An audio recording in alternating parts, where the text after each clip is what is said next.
Story 1. The Classroom That No Longer Exists. I used to work as a janitor at an old high school built in the 1950s. It was quiet most nights. I'd clean the hallways, lock the classrooms, and listen to the faint hum of the lights. But one wing of the building always felt different. The East Hall. The air there was colder. The lights flickered more than anywhere else, and every now and then I'd hear a sound coming from room 213. The strange thing is, that room doesn't exist anymore. The school rebuilt that section years ago. Room 213 was sealed off after a fire in the late 80s. They covered the door with drywall. But on quiet nights, I'd still hear things.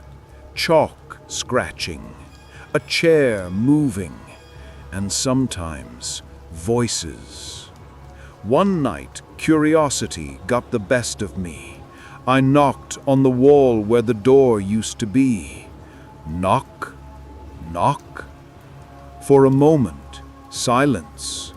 Then, from behind the wall, 3 slow knocks back. I froze. The sound was hollow, deliberate, like someone inside was answering. The next morning, I checked the blueprints. The sealed area behind that wall was supposed to be empty, but it wasn't. There was a small space about the size of a classroom. No one had entered it in over 30 years. Story 2. The Girl in the Stairwell. When I was in high school, the back stairwell was always locked. Teachers said it was unsafe, under repair, but everyone knew the real story. Years ago, a girl named Mara had fallen from the top floor. Some said she jumped. Others whispered she was pushed. After that, the stairwell was sealed. One rainy evening, I stayed late for a group project. By the time I finished, the school was empty. As I walked toward the exit, I heard it, a soft sobbing echoing down the hall.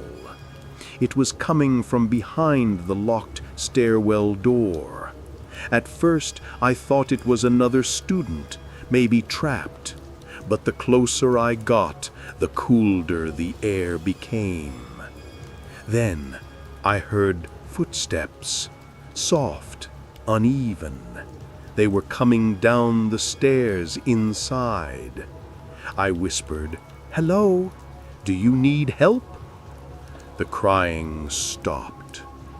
Then, from the other side of the door, a voice whispered, "Don't let him find me."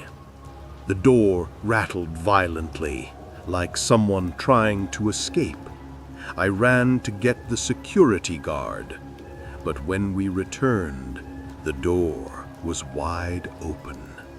The stairwell was empty, dusty, and on the bottom step, a single wet footprint. Story 3. The Morning Announcements. I worked in the school's AV room, the place where we did the daily morning announcements. Our system was old, running through an intercom connected to every classroom. One morning, I came in early to record the principal's message. When I turned on the system, I noticed the light was already on.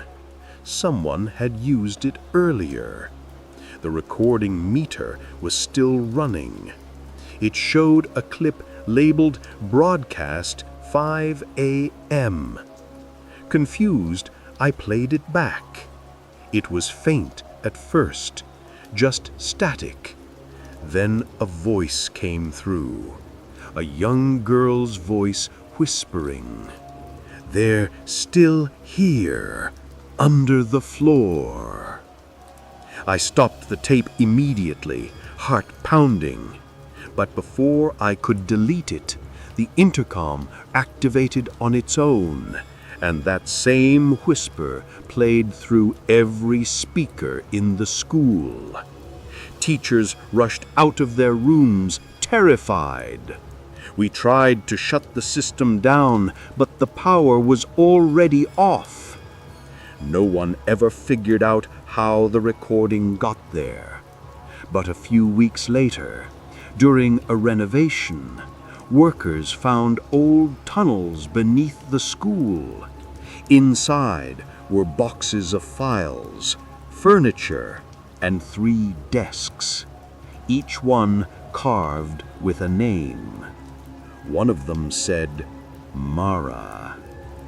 They say schools never truly sleep. When the lights go out and the hallways fall silent, the past begins to whisper again. Sometimes it's better not to listen.